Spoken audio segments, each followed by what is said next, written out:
जिला प्रशासन कोरापुट में कौशल विकास प्रशिक्षण केंद्र कोरापुट में विकसित भारत के लिए क्षेत्रीय ओडिशा विजन 2036 और 47 विकसित ओडिशा पैमाने पर कार्यशाला का आयोजन किया। इस अवसर पर राजस्व और आपदा प्रबंधन विभाग, उड़ीसा सरकार, एसटी और एसएससी, विकास अल्पसंख्यक और पिछड़ा वर्ग कल्याण विभाग व उड़ीसा शिक्षा, उड़ीसा वाणिज्य परिवहन विभाग, उड़ीसा सरकार, मत्स्य एआरडी विभाग और माननीय सांसद व नवरंगपुर दक्षिणी जिले के सभी विधायक, कोरापुट और कंधमाल, गंजम,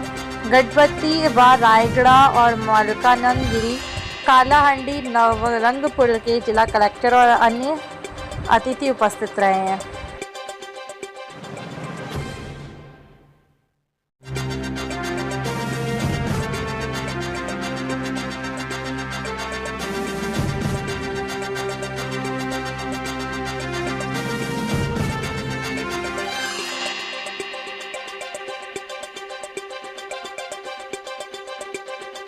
चैनल को सब्सक्राइब करें, बेल आइकन को दबाना ना भूलें ताकि आने वाली नोटिफिकेशन आप तक आसानी से पहुंच सके।